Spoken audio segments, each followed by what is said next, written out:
Get your filthy hands off the display glass, you absolute garbage." The voice of Julian Vance, the most ruthless art dealer in Manhattan, echoed through the grand hall of the elite Vanguard Gallery. The jazz music stopped. The clinking of crystal champagne flutes ceased. Every billionaire, socialite, and art critic in the room turned their heads to watch the spectacle. Julian was pointing a manicured finger right at the chest of a black man wearing a faded, paint-splattered jacket. I said, "Get this trash out of my gallery before he contaminates the air these paying clients are breathing." Two massive security guards immediately lunged forward, grabbing the man's arms, twisting them behind his back. The man did not struggle. He just looked Julian dead in the eye, his expression completely calm, radiating a quiet dignity that seemed to infuriate Julian even more. "You think you belong here?" Julian sneered, his face turning red. "Look at you. You are nothing. You are a stray dog that wandered into a palace. Throw him out the back alley where the rest of the garbage goes." The guards dragged him toward the service elevator. The elite crowd just watched. Some whispered. Some chuckled. Nobody stepped forward. Nobody asked why he was there. They just watched a man get humiliated and thrown out into the freezing New York rain. But here is the crazy part. Exactly 10 minutes from this exact moment, that arrogant gallery manager is going to be on his knees, sweating through his $5,000 suit, begging this same man for mercy, and the reason why will make your blood boil. But before we get to that satisfying twist, let me ask you something.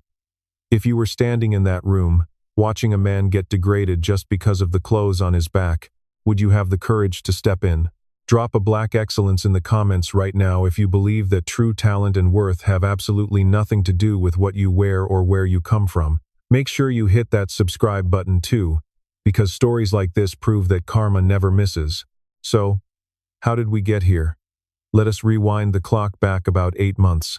Let me take you away from the glittering chandeliers of Manhattan and across the bridge to a tiny, unheated attic apartment in deep Brooklyn.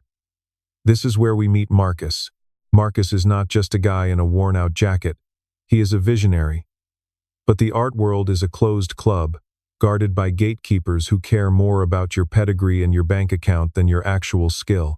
Marcus worked night shifts at a warehouse just to afford basic oil paints and canvases. While the rest of the city slept, he would stand in his freezing room, his breath visible in the cold air, pouring his entire soul onto the canvas. He was working on his masterpiece, a painting that captured the raw, unfiltered truth of human struggle and resilience. It was not just paint on a canvas, it was his heartbeat, his pain, his history, and his undeniable brilliance. He called it the invisible crown. For months, Marcus poured every ounce of his energy into this single piece. When it was finally finished, even he knew it was something extraordinary. It was the kind of art that makes you stop breathing for a second when you look at it, but having a masterpiece is only half the battle. The other half is getting the gatekeepers to actually look at it. Marcus wrapped his painting carefully and started taking it to galleries all over the city. And everywhere he went, he met the exact same reaction.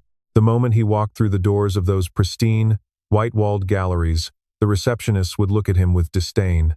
They looked at his worn-out boots, his cheap jacket, and his skin color, and they made up their minds before he even unwrapped his work. "We are not accepting unsolicited submissions," they would say, their voices dripping with fake politeness. "Maybe try selling it on the street." The rejection was constant, heavy, and soul-crushing. But Marcus had that warrior mindset. He refused to give up. He knew what he had created. This brings us to a rainy Tuesday afternoon, when Marcus decided to take the ultimate risk. He walked into the Vanguard Gallery, the most prestigious art house in the city, managed by none other than Julian Vance. Julian was the kind of guy who built his career on exploiting young artists, buying their work for pennies, and selling it to his billionaire friends for millions. When Marcus walked in, Julian was actually standing near the front desk. Marcus did not even get a chance to speak. Julian took one look at him and laughed. Not a chuckle, but a cruel belly laugh. "Are you lost?" Julian asked. Marcus held out his wrapped canvas and calmly explained that he had a piece that Julian needed to see. Julian was about to call security, but his phone rang. It was an important buyer. Distracted, Julian waved his hand dismissively and told Marcus to leave the trash by the desk and get out. Marcus, wanting just one chance, left the painting, hoping that maybe, just maybe, Julian would unwrap it later and see its worth. He left his contact info on a small card tucked inside the wrapping. Drop another black excellence in the comments if you know the frustration of working twice as hard just to get half the recognition. And if you are still watching, hit subscribe, because you do not want to miss what Julian does next. That night, after the gallery closed, Julian was drinking scotch and reviewing the inventory. He tripped over the package Marcus had left. Annoyed, he ripped off the brown paper, ready to throw the canvas in the dumpster. But the moment the paper fell away, Julian froze. His glass of scotch slipped from his hand and shattered on the hardwood floor. He could not look away. The invisible crown stared back at him. Julian had been in the art business for 20 years, and he knew $1 million painting when he saw one. The technique, the emotion, the absolute genius of it. It was breathtaking. But Julian did not think about Marcus or his talent. He did not think about calling the artist to offer him a show. The only thing that crossed Julian's greedy, corrupt mind was how he could steal it. He looked at the small contact card Marcus had left, picked it up, and threw it straight into the fireplace. He watched it burn to ashes. Julian's plan was simple and pure evil. He would claim he discovered this piece in an abandoned estate in Europe. He would market it as the final, undiscovered work of a deceased master. By doing this, he could bypass the unknown artist entirely and pocket 100% of the profit. He immediately started making calls to his most elite, wealthy clients, hyping up this mysterious masterpiece that he was going to auction at a private, invite-only gala. Word spread like wildfire through the upper echelon of society. Everyone wanted to see the painting. The starting bid was quietly set at $500,000. Meanwhile, Marcus waited. Days turned into weeks. He called the gallery, but they hung up on him. He went back, but security threatened to arrest him for trespassing. He had no idea what had happened to his life's work.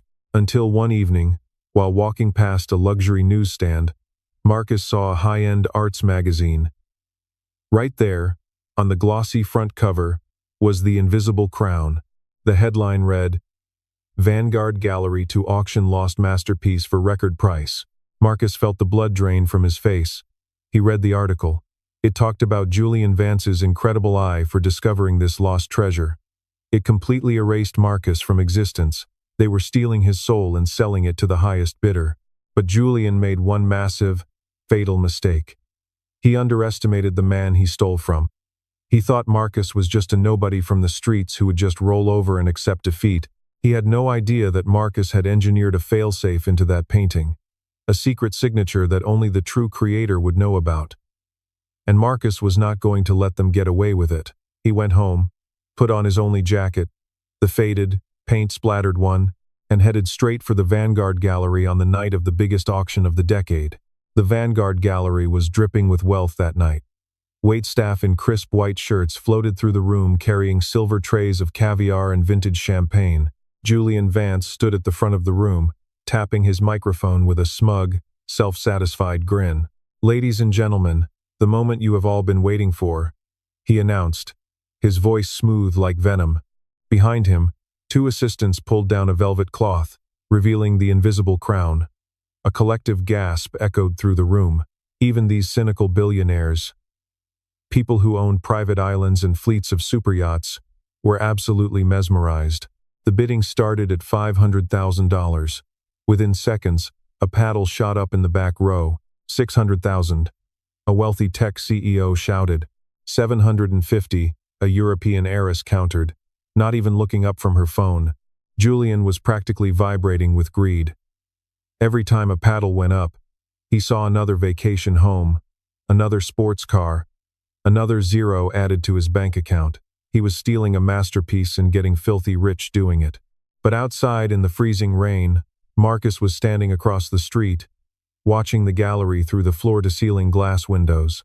He was a man who learned incredibly fast from the cruel lessons of the streets. He was driven by a relentless passion, possessing the kind of fearless mindset that meant he never backed down from a failure.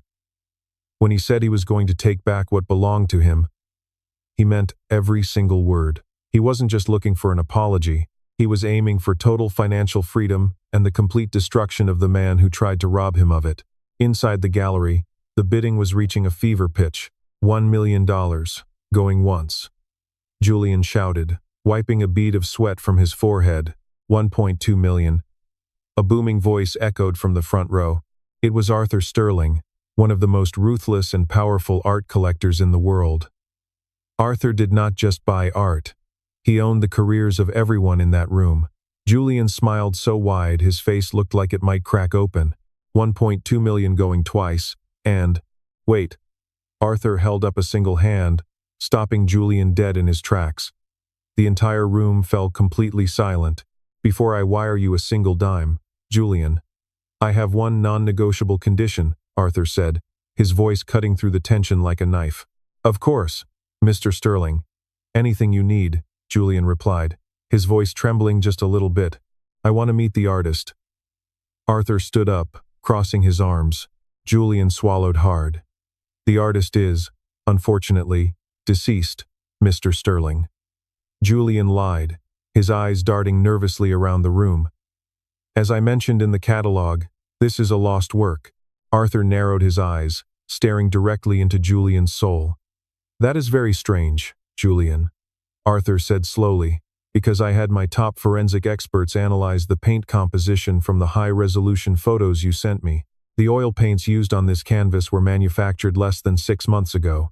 Murmurs broke out across the elite crowd. Julian felt his stomach drop to the floor. Well, there must be some mistake with their analysis, Julian stammered, pulling at his collar because it suddenly felt too tight. I assure you, the provenance is fully documented. If it is documented, then you will not mind if we verify it right now. The heavy wooden doors at the back of the gallery suddenly swung open with a massive crash. Everyone turned around. Standing there, dripping wet in his faded, paint-splattered jacket, was Marcus. But he was not alone this time. Flanking him on his left was a senior detective from the NYPD Art Fraud Division. On his right was one of the most feared intellectual property lawyers in New York City. Julian felt the blood completely drain from his face. He looked like he had just seen a ghost. Security, Julian screamed, his voice cracking with pure panic. Get that garbage out of my gallery right now. The security guards rushed forward, but the police detective held up his gold shield. NYPD, nobody move. The detective commanded, and the guards instantly backed away, raising their hands. Marcus walked slowly down the center aisle. He did not look at the billionaires, the socialites, or the critics. He kept his eyes locked dead on Julian Vance. The arrogant gallery manager who had called him a stray dog was now visibly shaking behind his fancy podium. You told me to get my filthy hands off the display glass, Marcus said, his voice calm, powerful, and echoing through the silent room. You told me I was garbage. Julian tried to speak, but his throat was completely dry. This man is a lunatic. Julian finally choked out, looking at Arthur Sterling for help. He is a homeless beggar who wandered in off the street. He is trying to extort me. Marcus did not raise his voice. He did not need to. He reached into his jacket pocket and pulled out a small, black UV flashlight. He walked right up to the stage, past the frozen Julian, and stood next to his masterpiece. A real artist never leaves his soul unprotected, Marcus said, staring out at the crowd. He turned on the UV light and shined it directly onto the bottom right corner of the canvas. The room erupted in gasps. There, glowing in bright, undeniable neon under the black light, was a hidden layer of fluorescent paint. It was a perfect, intricate signature, Marcus Thorne. But it was not just a signature. Next to his name was a tiny, glowing thumbprint, embedded deep beneath the top layers of the oil paint. It was a security measure that was absolutely impossible to forge, alter, or remove without destroying the entire painting. Let me pause right here for a second. Look at what Marcus just pulled off. He was pushed to the absolute edge, treated like the dirt on their expensive shoes, but he fought back with pure intelligence and undeniable skill. If you respect that kind of unbreakable resilience, I want you to go down to the comments right now and type Black Excellence. Show your support for everyone out there grinding in the shadows, waiting for their moment to shine. And while you are down there, hit subscribe to join our community of winners, because the way Julian gets destroyed next is something you will want to watch twice. Arthur Sterling walked up to the canvas, inspected the glowing signature, and then turned to look at Julian. Julian was sweating through his $5,000 suit, his breathing heavy and erratic. "You stole this," Arthur said, his voice filled with absolute disgust. "You stole this masterpiece from this young man, and you tried to sell it to me for $1 million. No, I found it. I discovered it," Julian pleaded, backing away from the podium. He abandoned it. "It was mine to sell." The intellectual property lawyer stepped forward, pulling a stack of legal documents from his briefcase. "According to the Visual Artists' Rights Act, Julian Vance, you have committed grand larceny, criminal fraud, and severe copyright infringement." The lawyer slammed the papers onto the podium. "We have the security footage of my client dropping off the painting. We have the receipts for the exact materials used, perfectly matching the chemical composition of this canvas. And we have your emails to Mr. Sterling, attempting to sell stolen property across state lines, which makes this a federal crime." Julian fell to his knees. The smug, arrogant elite who had ruled the art world with an iron fist was now crying on the floor like a child. "Please, Arthur, you have to help me," Julian begged, grabbing the edge of the billionaire's jacket. Arthur looked down at him, as if he were looking at a cockroach. "Get your filthy hands off me, you absolute garbage," Arthur said, repeating Julian's exact words from earlier. The police detective stepped forward, pulled out a pair of steel handcuffs, and grabbed Julian's arms, twisting them behind his back. "Julian Vance, you are under arrest for grand larceny and wire fraud." The cold click of the handcuffs echoed through the gallery. Julian sobbed uncontrollably as he was dragged down the same center aisle, past the same elite crowd, who now looked at him with nothing but pure contempt. But this is not the end of the story, because what Marcus did with that painting next, after he took it back, is the ultimate slap in the face to the entire fake, hypocritical art world.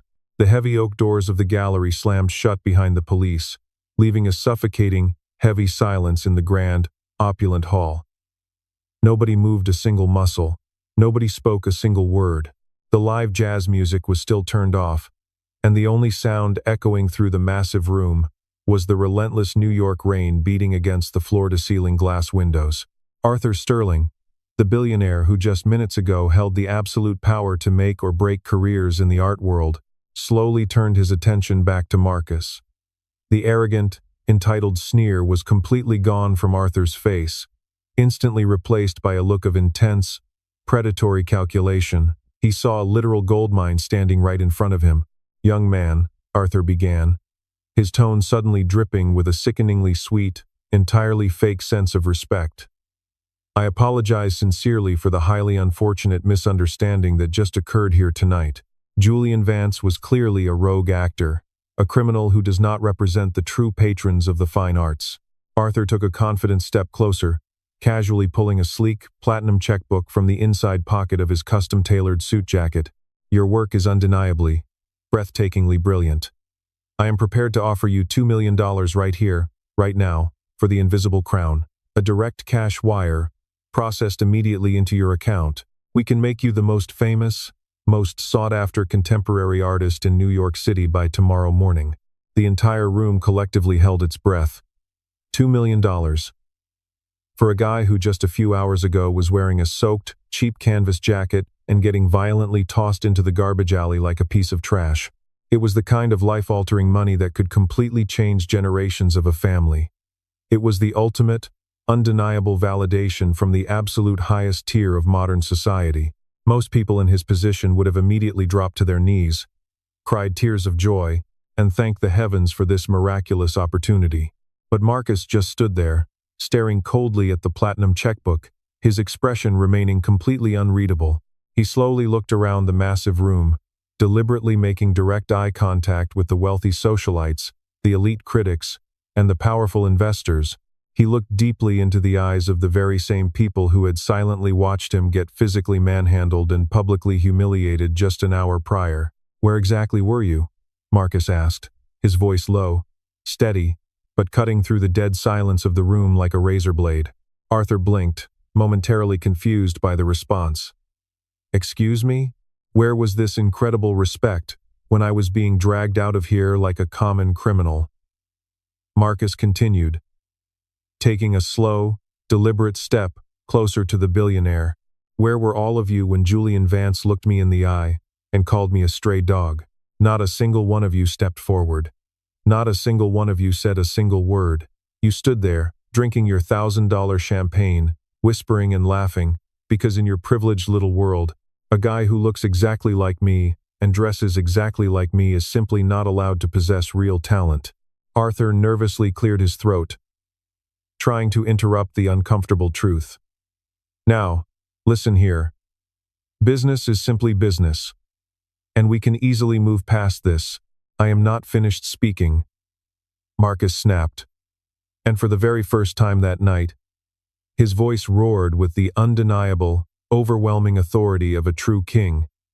"You do not genuinely care about my art. You do not care about my soul, my personal struggle, or my history. You only care about possessing this painting because another rich man told you it was rare and worth fighting over." Marcus firmly turned his back on the stunned billionaire. He walked straight up to the velvet podium, carefully unhooked the invisible crown from the heavy display stand, and tucked it safely under his arm. "Keep your $2 million. My personal history, my bleeding pain, and my invisible crown are absolutely not for sale to a room full of cowards." He walked straight down the center aisle, the elite crowd naturally parting for him like the Red Sea, terrified to even make eye contact. He pushed open the heavy glass front doors and stepped out into the freezing New York rain, leaving the corrupt, elite world behind him in total, stunned silence. That right there is the absolute dictionary definition of unbreakable pride and black excellence. Now, let us take a moment to talk about the brutal, inescapable reality of what happened to Julian Vance, because this is where the crucial educational part comes in. The high-end art world might seem like it operates purely on aesthetics, vibes, and handshakes, but it is actually bound by incredibly strict, unforgiving legal frameworks. Julian arrogantly thought he could exploit a common loophole by claiming the artwork was an orphaned piece found in an estate, but he severely underestimated the power of the Visual Artists' Rights Act, commonly known in the legal field as VARA. Under United States federal law, VARA explicitly grants artists the absolute moral rights to claim authorship of their original work and to legally prevent the use of their name on works they did not actually create. But Julian did not just casually violate VARA. By actively attempting to sell a verified stolen piece of art across state lines, and by attempting to conduct a highly fraudulent financial transaction totaling over $1 million, he immediately triggered severe federal wire fraud charges. The FBI art crime team took over the criminal investigation the very next morning at dawn. They aggressively raided the Vanguard Gallery, completely seizing all computers, offshore financial records, and highly private encrypted emails. During the raid, it shockingly turned out that Marcus was not the first unknown artist Julian had stolen from. Julian had built his entire multi-million-dollar empire on the backs of struggling, desperate creators who lacked the resources to fight back. Because of Marcus's immense bravery and clever failsafe, the entire corrupt house of cards came crashing down in a matter of days. Julian Vance was officially sentenced to 10 years in a maximum security federal penitentiary, completely stripped of all his hidden assets, and his reputation was destroyed forever. The Vanguard Gallery was legally forced into immediate bankruptcy and permanently shuttered by the state of New York. Meanwhile, Marcus absolutely did not need Arthur Sterling's dirty, conditional money to succeed. The intense video of the gallery confrontation was secretly recorded by a young, sympathetic minority waiter and quickly leaked online. It went absolutely viral overnight, sparking a massive, unavoidable global conversation about toxic gatekeeping, classism, and systemic racism in the fine art industry. Marcus independently launched a secure, online auction for his future works, directly connecting with real, everyday people who genuinely connected with his powerful message. He achieved total financial freedom on his own terms, building his wealth independently and never having to bow down to an arrogant, gatekeeping elite ever again. But before we completely wrap this story up, I need to break the fourth wall, look you in the eye, and ask you a very serious, uncomfortable question. Look closely at the people standing in that gallery, the billionaires, the socialites, and the critics who completely watched Marcus get thrown out into the freezing rain. If you were standing right there in that room, sipping expensive champagne in your best tailored suit, surrounded by powerful people who could easily make or break your entire career, what would you honestly do? Would you truly have the courage to put down your crystal glass, risk your own professional reputation, and step forward to defend a complete stranger who was being verbally and physically degraded? Or would you have stayed perfectly silent like the rest of them, quietly convincing yourself it was simply not your problem to solve? It is incredibly easy to judge them through a phone screen, but true moral courage in the face of elite intimidation is incredibly rare in the real world. Be brutally honest with yourself and drop your raw answer in the comments below. If you believe that a person's character is measured by how they treat those who seemingly have absolutely nothing to offer them, I want to see you type Black Excellence one last time. Do not forget to hit that subscribe button, because this channel is entirely dedicated to exposing the arrogant elite and celebrating the relentless underdogs who fight back. See you in the next incredible story.